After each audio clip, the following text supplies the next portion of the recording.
Yet the gross national product does not allow for the health of our children, the quality of their education, or the joy of their play. It does not include the beauty of our poetry or the strength of our marriages, the intelligence of our public debate, or the integrity of our public officials. It measures neither our wit nor our courage, neither our wisdom nor our learning. It measures everything, in short, except that which makes life worthwhile. I love to start positive psychology with this quote from Bobby Kennedy in his 1968 speech at the University of Kansas, because it helps us position what I think is one of the most important principles in positive psychology, that is focused on trying to measure what makes life worthwhile, what makes life worth living. This quote was in response to some developments that had occurred right after the economic crash in 1929. In 1934, the government decided to ensure that the economic crisis didn't occur again. We would start measuring gross national product, essentially a large global measure of the economy and how well things are actually going in the economy. The problem isn't that measuring the economy is a bad thing, it's just that it's a very small view of really what makes life worthwhile. Certainly eliminating suffering is an important point in having a life that is worthwhile, but it's not the only point. I also want to start this lecture really by trying to focus on something I think is a bit of a misnomer in positive psychology, and that is that positive psychology sprang from sort of nothingness, that psychology had always really been focused on sort of the negative aspects of the human condition, and as a result of that, positive psychology was birthed. And that's actually not true. Before World War II, the emphasis in psychology was really threefold. First, on curing illness, which is probably what most people think about when they think of psychology. But there were two other really important goals of psychology, to make life more fulfilling and to nurture talent or giftedness or genius.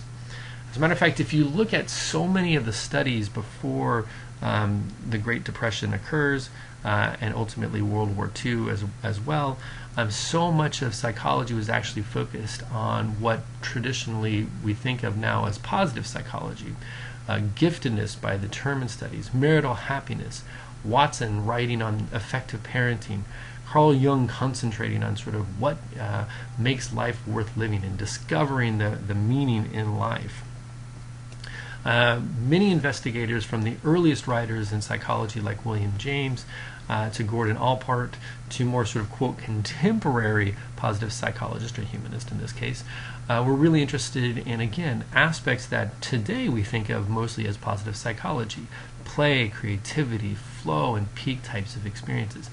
So I think the first and most important point is that positive psychology has its roots in psychology's most early sorts of missions, to really sort of focus on a spectrum from illness and suffering to flourishing and peak experiences.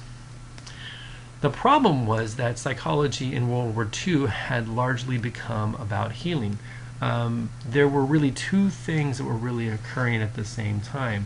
One was the National Institute of Mental Health was created, and much of the funding that was occurring after World War II was really focused on treating inpatients and mental illness, and making sure that mental illness and causes and treatments for that would actually be increased. And so funding priorities really began to dictate a little bit more about the types of priorities. And to create a psychology that was really focused on treatment and mental illness, you start to see repairing the damaged parts of our psyche and really trying to repair people through this sort of disease model really begins to take hold of a lot of what we see in psychology. And of course, as we'll see throughout this class, the disease model is very effective at eliminating illness, but it's not very good at sort of promoting well-being. there has been, as a result of this incredible shift in funding that occurs right after World War II, an explosion on research on sort of what we might consider the more disturbing parts of human behavior and the human environment. Some things that might seem less traumatic, so to speak, like environmental stressors, to more difficult sorts of situations like parental divorce and death, to really sort of the most disturbing parts of human behavior like physical and sexual abuse. And so again, because of this disease model and because of this focus on ensuring that we prevent these negative psychological events from occurring, you really see psychology move away from its original mission of being much more holistic in looking at psychology, looking at the complete person. There was a sort of a precursor to positive psychology. It was the humanistic movement. Theorists such as Abraham Maslow and Carl Rogers, who really sort of looked at the most important parts of sort of our human experience. Abraham Maslow is famous for saying that if you want to understand excellence, you have to understand what people are doing when they're being excellent, or what excellent people do when they're performing at their best. And while many people actually probably think of Martin Seligman, as you'll hear about throughout the entire class, as really being sort of the founder of positive psychology, and really and without a doubt, most of the credit to developing positive psychology to what it is today is due to Martin Seligman.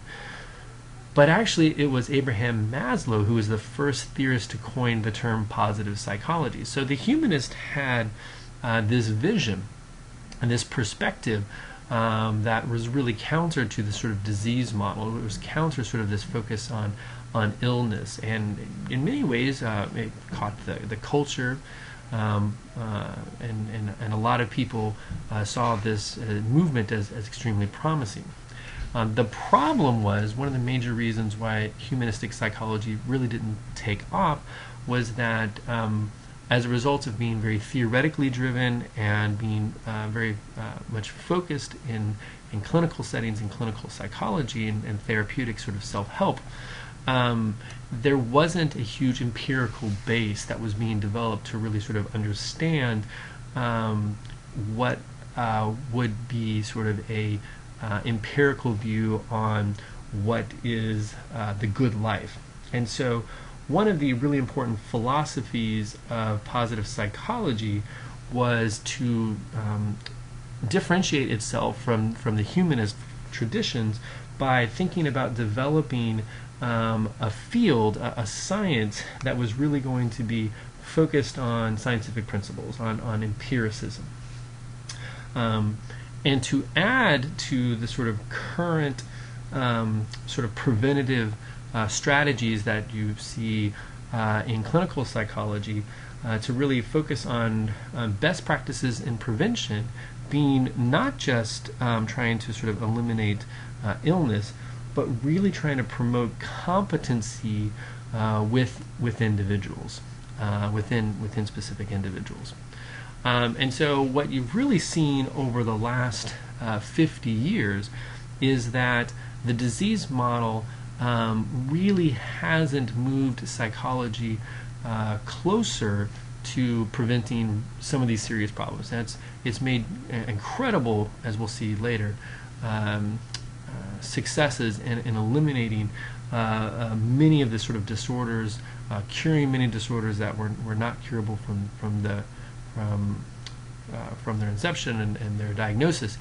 But that to really have a science of prevention, we must have a science that systematically is building up people's competencies, not just focusing on correcting their weaknesses. And so I think this is really what you think of when you see positive psychology. I'm going to put this slide up here. This is actually where we're going to pick up, but this is a wonderful slide that sort of shows the yin and yang, if you want to think of it that way, of sort of positive psychology on one side and sort of a traditional psychology on the other.